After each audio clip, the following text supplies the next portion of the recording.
வணக்கம் நண்பர்களே. அதிரடியான ஆவணி பௌர்ணமியானது வந்திருக்கு. அதனுடைய சிறப்பு பலன்களை பார்க்க போகிறோம், பரிகாரங்களையும் பார்க்க போகிறோம். வெல்கம் பேக் டுடே சேனல் நண்பர்களே. இன்னைக்கு இந்த வீடியோவில் ஒரு முக்கியமான யோக பலன்களை தான் அதிரடியாக இந்த வீடியோவில் பார்க்க போகிறோம். பார்க்கறதுக்கு முன்னாடி என்ன யோக பலன்கள் பார்க்க போகிறோம் அப்படிங்கிறத இன்ட்ரோவில் ஷேர் பண்ணுறேன். என்ன யோக பலன் பார்க்க போகிறோம் அப்படிங்கிறத இன்ட்ரோவில் தெரிஞ்சுக்குங்க. 2026 கரெக்டாக ஆகஸ்டுடைய 27ஆம் நாள் ஒரு பயங்கரமான நாளாக வரப்போகுது. அன்னைக்கு தமிழ் மாதம் ஆவணியுடைய 10ஆம் நாள் கிழமை வியாழக்கிழமை. என்ன பயங்கரமான நாளுன்னு கேட்குறீங்களா? அன்னைக்கு ஆவணி அவிட்டமோ ஆவணி பௌர்ணமி வருது. இது ஒரு சாதாரண பௌர்ணமி கிடையாது. ஆவணி மாதத்தில் வரக்கூடிய ஒன்றாவது ஒரு முக்கியமான பௌர்ணமி. இந்த பௌர்ணமியில் கிரகங்கள் அமைந்திருக்கக்கூடிய அடிப்படையில் பல தடைகள் தாண்டி அதிசயம் நடக்க போகுது. அந்த அதிசயத்தால் இனி பௌர்ணமியில் ஆட்டமானது ஆரம்பமாக போகுது. கண்டிப்பாக இந்த ஆட்டம் ஒவ்வொரு மாதிரியும் இருக்க போகுது. அந்த ஆட்டம் எப்படி இருக்கும் அப்படிங்கிறது தான் சிம்ம ராசினியர்களுக்கு ஷேர் பண்ண போகிறேன்.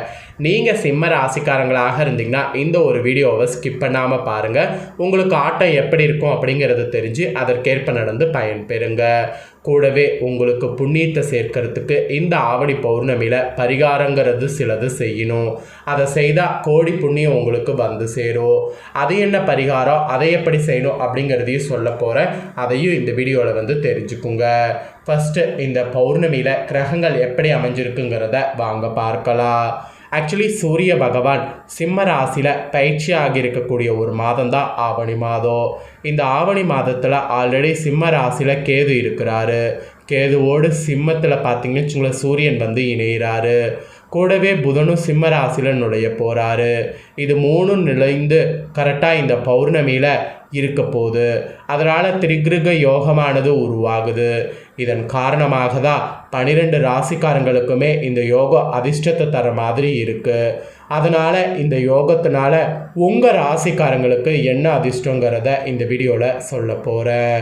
பொதுவாகவே ஜோதிடத்தின்படி கிரகங்களுடைய பயிற்சி காரணமாகவே கிடைக்கக்கூடிய பலன்களை தாண்டி சில கிரகங்களுடைய சேர்க்கையோ அற்புதமான பலன்களை தரக்கூடியதாக இருக்கும். அந்த விதத்தில் தான் இப்போ சிம்ம ராசியில் சஞ்சரிக்கக்கூடிய கேது, சூரியன், புதன் இவங்க 3 பேரும் சேர்ந்து கரெக்டாக திரிகிருக யோகத்தை உருவாக்குறாங்க. இந்த யோகம் உருவாகிறதன் காரணமாக சில ராசிக்காரங்களுக்கு அறிவு, பேச்சு திறன், தன்னம்பிக்கை, தலைமைத்துவம், தொழில், வணிகம், நிதி விவகாரங்கள்லாம் குறிப்பிடத்தக்க மாற்றங்கள் கொண்டு வரும். ஸோ உங்களோட ராசிக்காரங்களுக்கு இந்த கிரக சேர்க்கையால் நன்மை அடைய போகிறீங்களா, தீமை அடைய போகிறீங்களாங்கிறத சொல்ல போகிறேன். தெளிவாக உங்களுக்கான பலன்களை தெரிஞ்சு பலன் பெறுங்க. ஃபஸ்ட்டு உங்களுக்கு பொதுவாக என்ன பலன் கிடைக்கும் அப்படிங்கிறத சொல்லிடுறேன். என்ன பலன் கிடைக்குங்கிறத தெரிஞ்சுக்குங்க. அதுக்கப்புறமேட்டு உங்களுக்கு பரிகாரமும் டீப்பாக பலன்களும் எக்ஸ்பிளைன் பண்ணுறேன். சிம்ம ராசி நண்பர்களுக்கு உங்களுடைய ராசியில் ஏற்படக்கூடிய 3 கிரகங்களுடைய சேர்க்கை காரணமாக இந்த பௌர்ணமி உங்கள் என்ன தன்னம்பிக்கை மற்றும் தலைமை பண்புகள் அதிகரிக்க செய்யும். குறிப்பாக உங்கள் ராசி அதிபதி சூரியன் ஆட்சி பெற்று இந்த பௌர்ணமியில் இருப்பதால் உங்கள் செயல்பாடுகள் சிறப்பாக இருக்கும். சிலருக்கு புதிய பதவி, பொறுப்புகள் கிடைக்க வாய்ப்புகள் அதிகம் உண்டு. கிடைச்ச வாய்ப்பை பயன்படுத்திக்கிட்டிங்கன்னா ஈஸியாக முன்னேறலாம். நீண்ட காலமாக வேலை மாற்ற திட்டமிட்டு கொண்டிருந்தால் பொது தொடர்பான புதிய வாய்ப்புகள் இப்போ தேடி வரும். தொழில் முனைவோர்களுக்கு புதிய தொடர்புகள் மூலம் நல்ல செய்தி கிடைக்கும். உங்களுடைய திட்டமிட்ட செயல்பாடுகள் லாபத்தையும் முன்னேற்றத்தையும் தரக்கூடியதாக இருக்கும். உங்களுடைய தொழில் சார்ந்த செயல்பாடுகளுக்கு அதிக முக்கியத்துவம் கொடுக்கணும். அப்படி கொடுத்தீங்கன்னாவே உங்களுக்கு வெற்றி கிடைக்கிறது தடுக்க முடியாது. ஸோ இந்த மாதிரி தான் உங்களுக்கு அதிர்ஷ்ட பலன் அப்படிங்கிற மாதிரி பொதுவாக குறிப்பிடப்பட்டிருக்கு. இப்போ உங்களுக்கு இந்த நாளில் பரிகாரம் என்ன செய்தால் புண்ணியம் 100 மடங்கு கிடைக்கும் அப்படிங்கிற ஆன்மீக பரிகாரத்தை சொல்ல போகிறேன். புண்ணியத்தை சேர்க்கக்கூடிய ஆவணி பௌர்ணமி பரிகாரத்தை தெரிஞ்சுக்குங்க.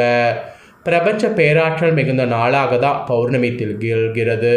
பௌர்ணமி நாளில் உங்கள் சிம்ம ராசிக்காரங்க செய்யக்கூடிய எந்த ஒரு வழிபாடாக இருந்தாலும் அந்த வழிபாட்டுக்கு அதிக அளவில் பலன் கிடைக்கும் என்றும் நாம் வைக்கக்கூடிய வேண்டுதல் விரைவில் நிறைவேறும் என்று கூறப்படுது. அப்படி பௌர்ணமி நாளில் பலரும் பலவிதமான தெய்வ வழிபாடுகளில் ஈடுபடலாம்.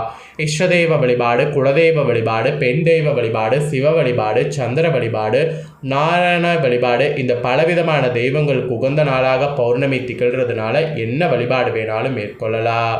இந்த சிறப்பு வாய்ந்த பௌர்ணமி நாளில் சிம்ம ராசிக்காரங்க செய்யக்கூடிய ஒரு எளிமையான பரிகாரம் உங்களுடைய கர்ம வினைகளை நீக்கி புண்ணியத்தை சேர்க்கும். அப்படிப்பட்ட பரிகாரத்தை தான் இப்போ உங்களுக்கு சொல்ல போகிறேன், வாங்க பார்ப்பீங்க. ஆவணி மாதத்தில் வரக்கூடிய பௌர்ணமியானது ஆகஸ்ட் செப்டம்பரில் வரும். இந்த டைம் ஆகஸ்ட் 27 வியாழக்கிழமை அன்னைக்கு வருகிறது. வியாழக்கிழமை காலையில் பௌர்ணமி திதி ஸ்டார்ட் ஆகி வெள்ளிக்கிழமை வரைக்கும் பௌர்ணமியானது இருக்குது. அதே போல் வெள்ளிக்கிழமை முடியக்கூடிய நேரத்தில் சந்திர கிரகணமும் திகழ்கிறது. அதனால் இந்த பௌர்ணமிக்கு கூடுதல் சிறப்புகள் இருக்குது. ஆக்சுவலி பௌர்ணமி தினத்தில் முழு நிலவை பார்த்து பலவிதமான வழிபாடுகளையும் பரிகாரங்களையும் செய்ய வேண்டும் என்று சாஸ்திரத்திலே சொல்லப்படுது. அப்படி செய்தாதான் செல்வ செழிப்போடு வாழ முடியும் என்று சொல்லப்படுது. அதனால் இந்த பௌர்ணமி நாளில் உங்களுடைய பாவ கணக்கையும் கர்ம வினைகளையும் குறைப்பதற்கு பரிகாரத்தை கண்டிப்பாக மாலை வேளையில் தான் நீங்கள் செய்ய வேண்டும். பௌர்ணமி தினத்தில் உங்கள் சிம்ம ராசிக்காரங்க மாலை நேரத்தில் நிலவு வானத்தில் வந்த பிறகு இந்த வழிபாடை மேற்கொள்ளுங்க, பரிகாரமும் மேற்கொள்ளுங்க. அப்போ தான் பலன் அதிகமாக கிடைக்கும். மாலை 6 மணிக்கு வீட்டில் தீபம் ஏற்றி உங்களுக்கு தெரிந்த ஸ்லோகத்தை சொல்லுங்கள். இதோடு பரிகாரத்தை செய்யுங்க. இந்த பரிகாரத்திற்கு ஏதாவது ஒரு இலை தேவை. வெத்தலை, செம்பருத்தி, வாழை இலை, மா இலை, அரச இலை, இந்த மாதிரி ஏதாவது ஒரு இலையை எடுத்துக்கொள்ளுங்க. அந்த இலையை சுத்தம் செய்துவிட்டு அந்த இலைக்கு மேலே ஒரு வெள்ளைக்கட்டியை வைத்திருங்க. பூஜையில் விளக்கேற்றி இதை பண்ணிவிட்டு அதுக்கப்புறம் சந்திரன் வந்ததுக்கு பின்னாடி இந்த இலையோடு வெள்ளத்தை எடுத்துகிட்டு போய் அவருக்கு நெய்வேத்தியை காட்டுவது போல் காட்டி ஓம் சந்திர மௌலீஸ்வராய நமக எனும் மந்திரத்தை 3 முறை கூறுங்க. பிறகு திரும்பவும் இந்த வெள்ளத்தை எடுத்து பூஜையில் வைத்து விடுங்க. உங்களுடைய வழிபாட்டை நிறைவு செய்திடுங்க. தீபம் எரியிற வரைக்குமே வெள்ளம் அப்படியே பூஜையில் இருக்கட்டும். கீழே விளக்கேற்றிருக்கீங்களா அந்த தீபம் எரியிற வரைக்கும்.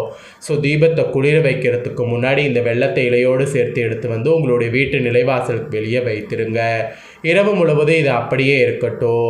மறுநாள் காலையில் வாசலை சுத்தம் செய்யும் பொழுது இதை எடுத்து ஓரமாக கால்படாத இடத்துல போட்டுருங்க.